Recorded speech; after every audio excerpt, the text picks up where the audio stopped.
সব প্ল্যানিং করে মানে 31st নাইটে যেন আমরা আনন্দ করতে পারি, ফুর্তি করতে পারি, আতশবাজি ফুটবে, মজা হবে।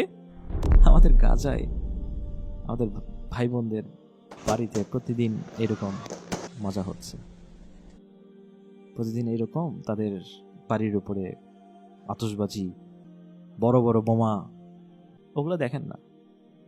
ফটকা ফুটানো যদি খুব মজা লাগে, ওগুলো দেখেন কিভাবে বোম পড়ে বাড়িঘর ধ্বংস হয়ে যায়, দেখেন, মজা নেন। আর আমরা 31st নিয়ে পড়ে আছি। আমাদের সেন্সটা কোথায় গিয়েছে? মানে একটু বোঝার চেষ্টা করেন যে আপনি যে সংস্কৃতি ফলো করছেন ওইটার হিস্ট্রি তো জানেন। 31st নিয়ে দুইটা মতবাদ আছে, আমি অনলাইনে ঘাটাঘাটি করতে গিয়ে দুইটা মতবাদ জানতে পেরেছিলাম। তো 31st-এর যে জানুয়ারি নামটা এসেছে আর কি, তো জানুয়ারি একটা গ্রিক দেবতা ছিল জানুস, ওর নাম থেকে এই জানুয়ারিটা এসেছে। বিভিন্ন ব্লগে আছে, অনলাইনের ভিতরে পাওয়া যায়।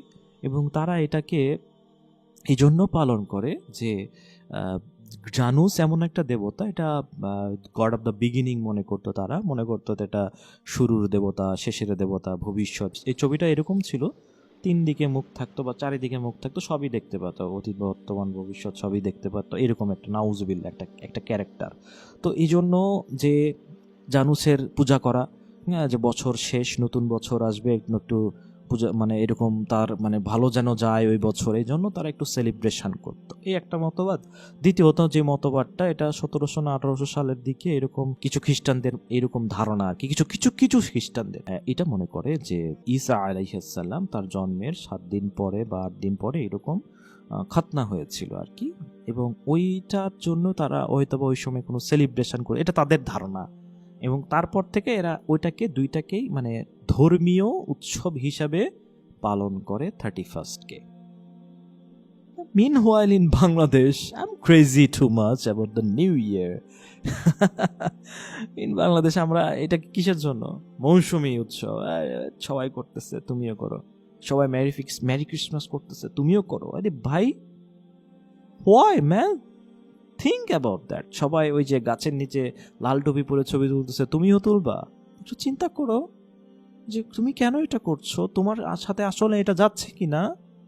চিন্তা করো, ধর্মযার উৎসব সবার এতই সস্তা, এতই সস্তা, তাই তোমার আইডেন্টিটি কোথায়, তোমার আত্মমর্যাদা কোথায়, তোমার গায়রত কোথায় এই জায়গায়? এখানে আমরা অনেক অনেক কথা আছে। রাসূলুল্লাহ সাল্লাল্লাহু আলাইহি ওয়াসাল্লাম বলছেন যে যারা যেই সংস্কৃতির মানুষদের মানে যে আচার আচরণ বা যেই টাইপের মানুষদের সংস্কৃতির অনুসরণ করবে, যেই ধর্মের সংস্কৃতি অনুসরণ করবে, আল্লাহ আযজা ওয়া জাল হাসরের ময়দানে তাদেরকে তাদের সাথে উত্থান করবেন, তাদের সাথেই তুলবেন।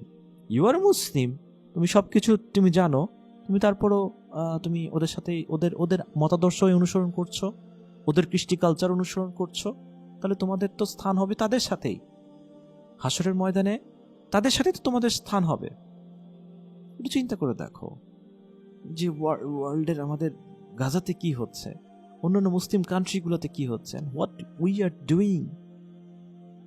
আমরা একটা বিধর্মীদের কালচারকে একদম নিজেদের করে নিচ্ছি, এতটাই মানে আমাদের ব্রেইন এতটাই সস্তা হয়ে গেছে যে যে যা দিচ্ছে আমি ওটাতেই ডুবে যাচ্ছি, যখন যে ট্রেন্ড চলতেছে আমি ওটাতেই ডুবে যাচ্ছি।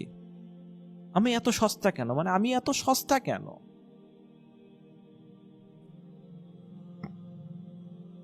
আমি কি বুঝাইতে পারছি আপনাদেরকে? না, আমরা এত সস্তা কেন, এত এত সস্তা কেন আমরা? যখন যা পাচ্ছি সেটার ভিতরে লাফালাফি করছি, যখন যেটা শুনতেছি সেটা নিয়েই একদম বলা বলি শুরু করে দিচ্ছি। Why man? Trend, vibe, why? এগুলো তো আমাদেরকে দেখতে হবে যে এগুলো আসলে কি আমাদের জন্য কি না। কেন আমরা তো যাচাই করতেছি না? যে কোষ্ঠী পাথর যে আমরা বলছি যে আমরা মুসলমান, যাচাই করতেছি না।